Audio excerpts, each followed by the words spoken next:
What's up, y'all? Alvin here, and today I want to talk about buying fly fishing equipment. I tell the good jokes.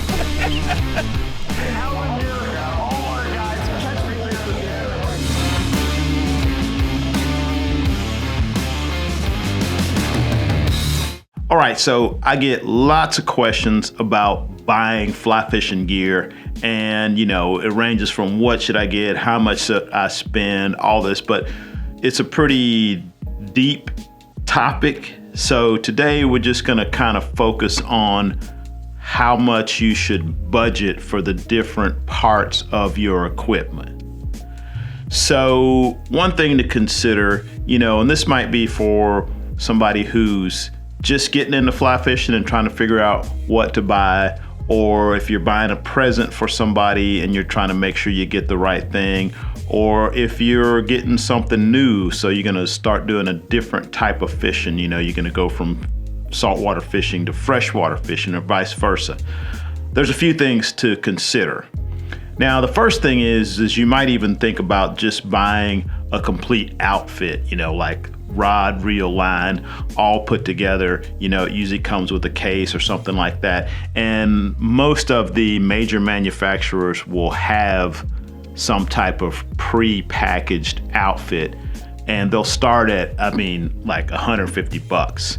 And that's a good way to just kind of not have to think about it. It's all put together for you. And if you get something from one of the more reputable brands, it's usually pretty good for the price, and they'll have different price points for these complete outfits. Now, when it comes to brands, one thing you might want to consider is actually buying it from an established brand, Orvis or Sage or Redington, or there's lots of others, but I would look for one of the established fly fishing brands over, say, something from one of the big box stores. Now, the stuff from the big box stores I've seen has been actually pretty good, but the problem you may run into is if a year from now you need some type of service or you need some parts, those outfits may not even be available anymore at some of the big boxes, whereas most of your major manufacturers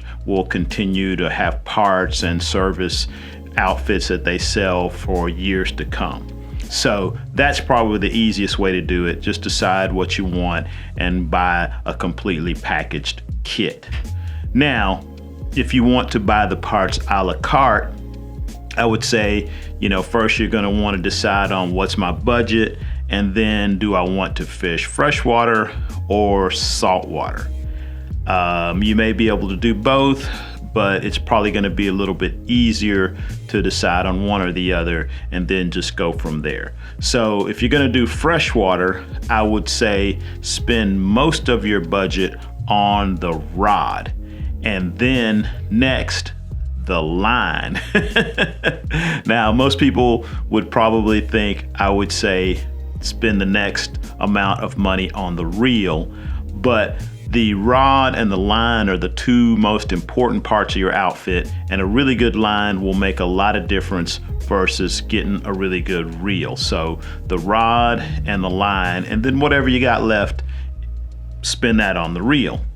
Because usually in freshwater, you don't have to worry about, your reel rusting out from exposure to salt, or most of the time you're not catching really big fish that are pulling lots of line off the reel. There are always exceptions to these general rules, but for the most part you're going to be okay with just a click drag reel even. And there's actually some really good inexpensive reels out there, so if you had to spend most of your money on the rod and then get a good line, the best line you can, and then just whatever you got left for your reel. Now, when you move up to saltwater, it's going to be a little bit different. So still, first and foremost, spend as much as you can on the rod, get the nicest rod you can get. And then it's sort of a toss up, but I'm going to give a little bit of an edge to the reel, because then you will have to worry about something that is corrosion proof. So you don't want your reel to rust out just after a couple of times out in the salt. And a lot of saltwater fish are going to pull line off the reel, so you do want to have a pretty good drag. So probably want to spend, most of your money on your rod, and then the next little chunk of your budget on your reel, and then get the best line that you can afford. But I think ultimately a really good reel, something that's going to last in the salt, is going to be more important in the long run. And then next time around, you can replace your line with a better line. All right, so that's just kind of the basics, freshwater, saltwater outfits.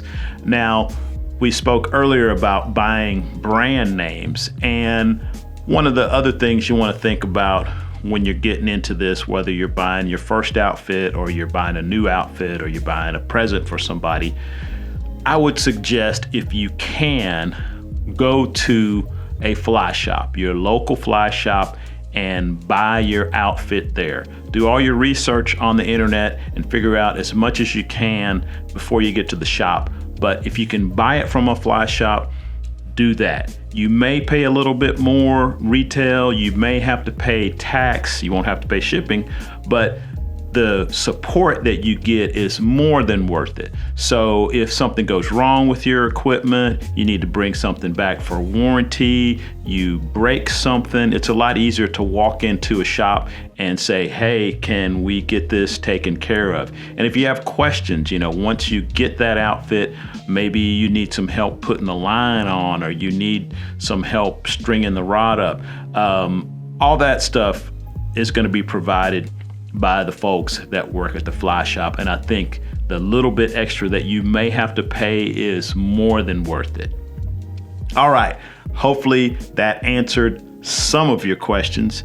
Now, if you have further questions, how to tie knots, rigging, all that kind of stuff, you should check out this video right here. Thanks for watching the video. If you liked it, give it a thumbs up. If you haven't, please subscribe to my YouTube channel, all that YouTube stuff. Hopefully, I'll see you in the next one. And in the meantime, good luck on the water.